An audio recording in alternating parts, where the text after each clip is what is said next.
as far as the hostages are concerned, we have to understand that they are now an asset of the enemies. This is not like the Stockholm syndrome, where you had a group of hostages in a bank that actually came out and tried to help the bank robbers because they were more or less brainwashed or manipulated into feeling they should do something for them. Here, you have like the famous Patty Hearst with Sin-Q. No, that's my time. I was in school in California. One has to be at least as old as I am to remember that, but yes. Actually, the funny thing about the Symbionese Liberation Army, the SLA, was the fact that when the LAPD, the Los Angeles Police Department, finally found Sin-Q and all the other leaders of this organization, except Patty Hearst, of course, in their house in a suburb in Los Angeles. We were watching this on TV. They laid siege to this house with an armored tank, with heavy weapons. I mean, the police were on the rooftops of all the homes around this little cottage. They don't know how many tens of thousands of rounds were fired into this house that finally burst into flames and burned down. And the attitude that everybody I knew at the time at Stanford was, wow, that was an amazing job. And we don't think the Army could have done as good a job as they did on the Symbionese Liberation Army. But you're right, Patty Hearst, perfect example of it.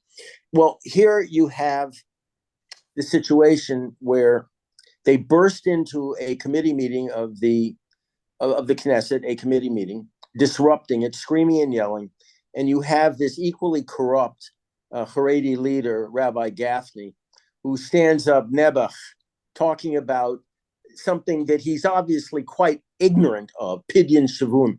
He doesn't even realize, or maybe he does, and he just pretends not to know about it, that there are certain costs involved with the rescue of Jews that prohibit. Moshe Gafni is a disgrace, and has always been, unfortunately. And instead of calling the police, the Knesset guard, and telling them, get them, and where Gaffney just kind of placated these people who invaded his committee meeting by, expressing how sympathetic he is to them, he understands them, and as a matter of pidyon shvuim, he will bring it to the attention of the government that this should be a primary concern for the government. Pidyon shvuim, for those unfamiliar with the term, means in Hebrew the redemption and release of captives, Jewish captives.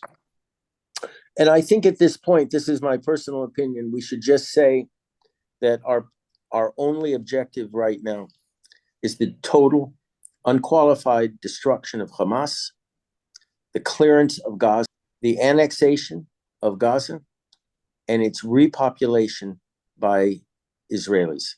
That is what I have said from the first day. I said that, and I stand by what I said then. I have not changed my view at all. With all the tragedy and all the pain involved, we must state in such a situation, from the word go, that there is only one purpose which overrides everything else, and that is to prosecute the war and to be victorious, and to achieve total unqualified victory. We cannot take into account in such a situation the lives of individuals, even many individuals, because by doing so we are endangering the entire nation. We have 100 hostages versus 8 million. That's the choice. And I guarantee you, if we got all of the hostages out by agreeing to a open-ended ceasefire, and that we'd have to withdraw, all these leftists would turn around and accuse Bibi of losing the war. They're shameless. They're they caused the defeat. And I'm one last thing, I think people better realize there were too many of these leftists in the Israeli intelligence community, both in the Mossad and in Amman, the military intelligence, etc.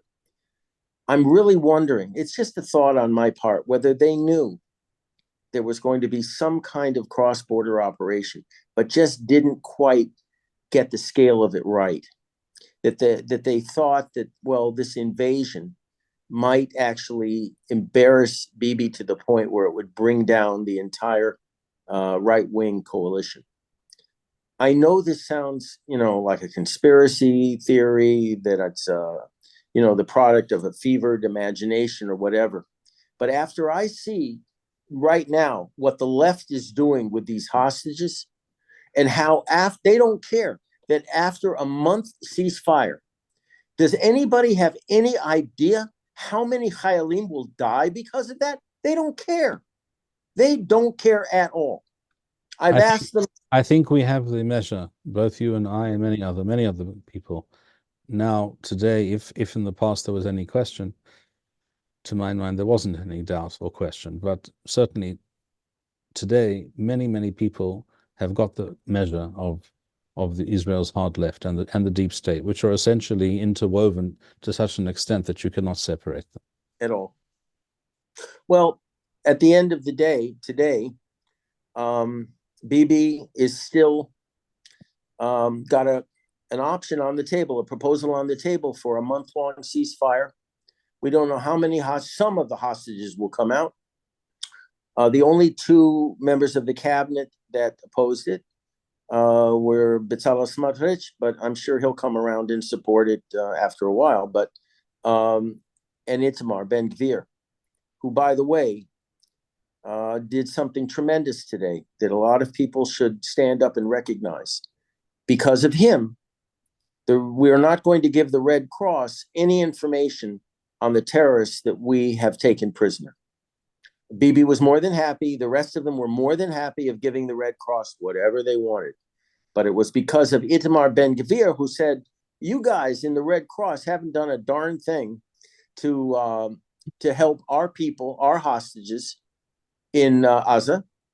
So we're under no obligation to tell you anything about the Hamasnikim that we have taken prisoner ourselves. Well, but Bibi, the rest of them didn't understand this. Gantz, Eisenkot, Gallant, they couldn't understand this. And why would they fold to a Ben-Gvir?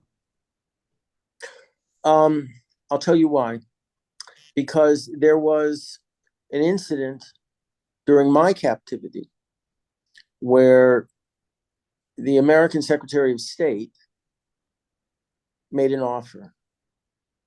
That offer was I would be released in exchange for a number of imprisoned terrorists here in Israel who didn't have blood on their hands. Their entire bodies were drenched with blood.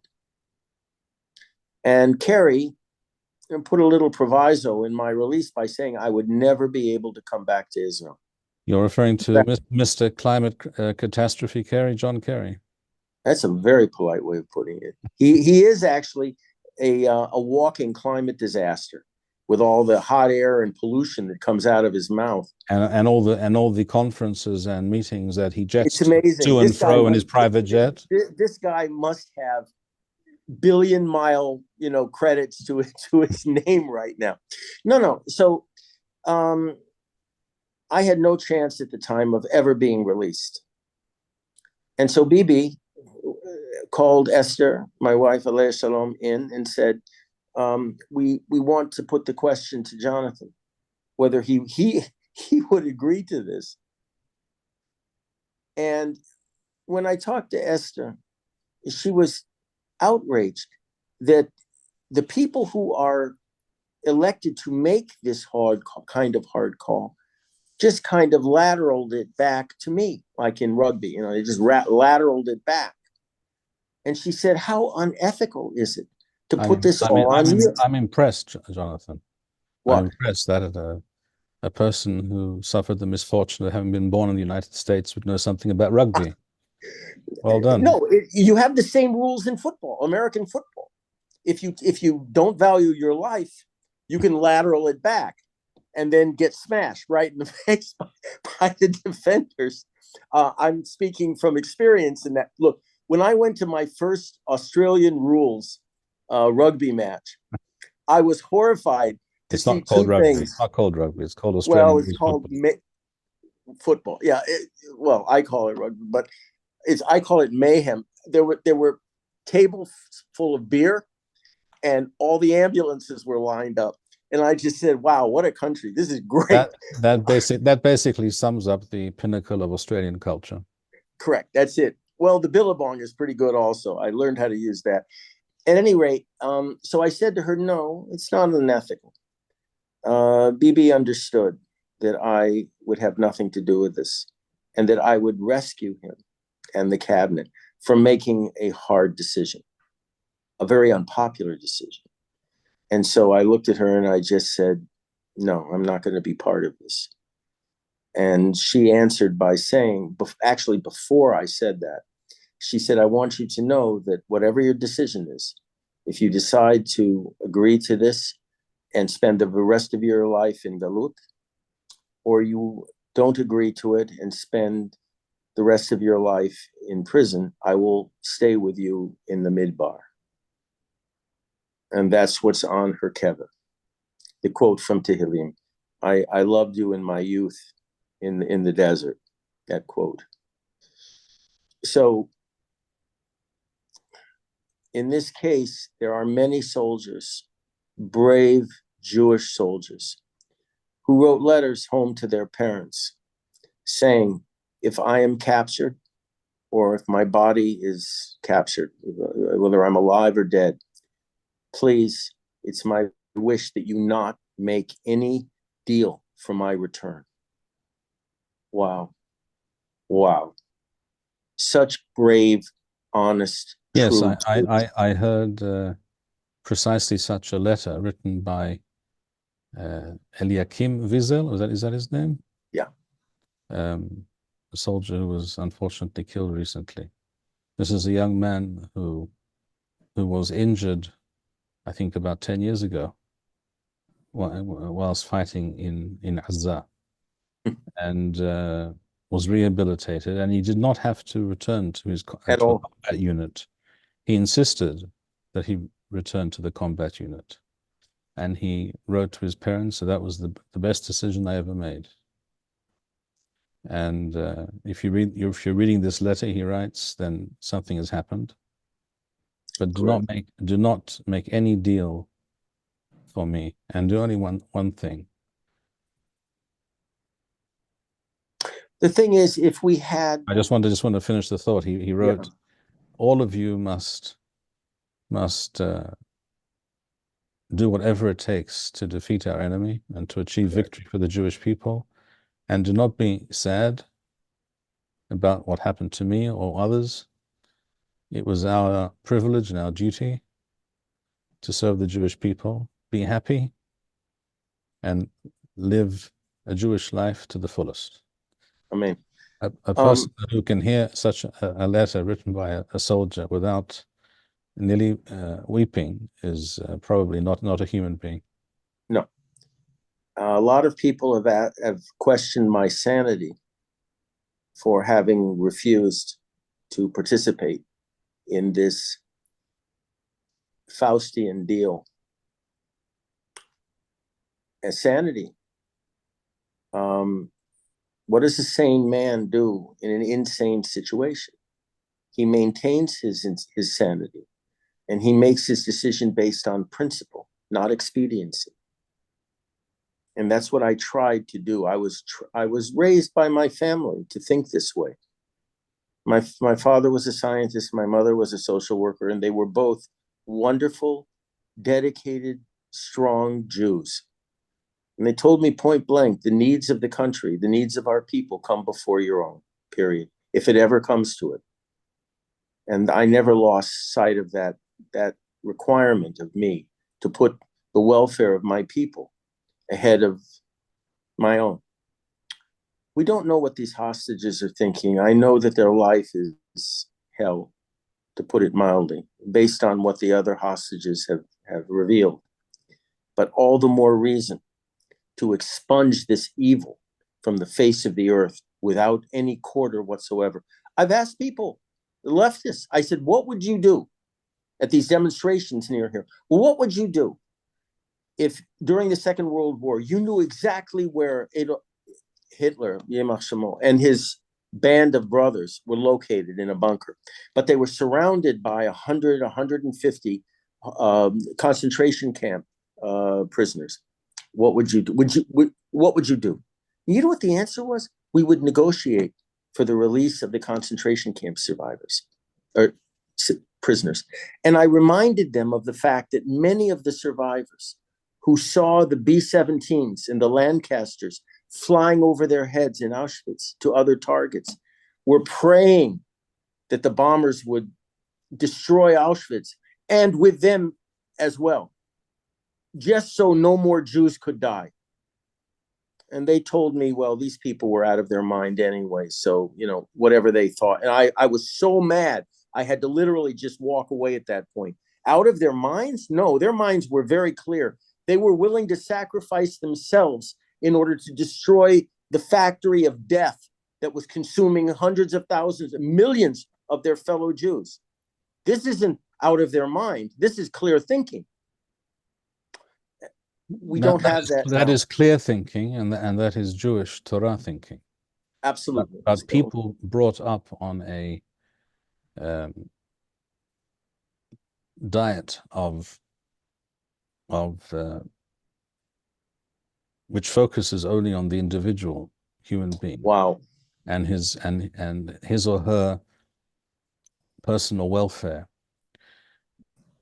and does not have any moral or philosophical category in their lexicon which speaks of a nation, the life of a nation, and the heritage of a nation. They have no concept of nationhood at all. So everything, whereas the Jewish people, of all people, have a concept and live by this concept of Jewish nationhood. That is in fact the meaning of the term, which is quite unique. I think I don't think you can. I doubt that you could find a parallel in any other language or civilization.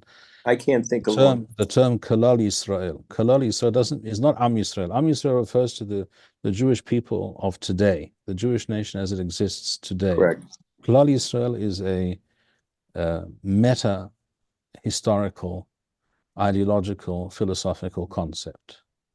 It is the Jewish people and their destiny and purpose on this earth from Avraham Avinu, from the time of Abraham and down to the present and into the unknowable future, or actually knowable, because we have Tanakh and we have Nevi'im. We know where the roadmap leads. I get to use a $5 word right now, with your permission. Our notion of history is teleological. And I'll leave it at that. This is the first time I've ever gotten to use that word appropriately, by the way. Okay. Well, you have every right to feel good about it. So